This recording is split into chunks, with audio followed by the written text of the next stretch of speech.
আমার কিন্তু আরো ফার্ম আছে, আপনি জানেন, এর আগেও ভিডিও করছেন। সেই জায়গা থেকে একটা মাছার স্বপ্ন ছিল। একটা জিনিস করতে গেলে কিন্তু জায়গাটা সঠিক একটা জায়গা নির্বাচন করতে হয়। জায়গা নির্বাচন করতে এই হবে। প্রশ্নটাই আমি আপনাকে করতে চাইছিলাম যে এত চমৎকার জায়গায় সেটটা করছেন, একদম অ্যালাইনমেন্ট ওরিয়েন্টেশন সব ঠিক আছে, পূর্ব পশ্চিম লম্বা, জি। চারদিকে একদম খোলামেলা। সিলেকশনটা কিভাবে করলেন? প্ল্যানিংটা অনেক আগে থেকেই করা, যে একটা মাছা করব, কোন জায়গায় করলে ভালো হয়।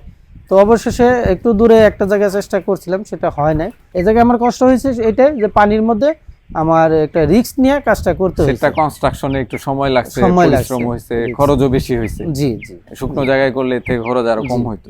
যে জায়গা নির্বাচন, এটা কিন্তু ফার্মিং এর জন্য সবচেয়ে গুরুত্বপূর্ণ একটা বিষয়। গুরুত্বপূর্ণ বিষয়। আপনি দেখা গেল ভালো খাবার দিলেন, ভালো পাত্র ব্যবহার করলেন, ভালো যত্ন নিলেন, পরিষ্কার পরিচ্ছন্ন করলেন, সবই করলেন, কিন্তু আপনার স্থান নির্বাচনটা ভুল হয়েছে।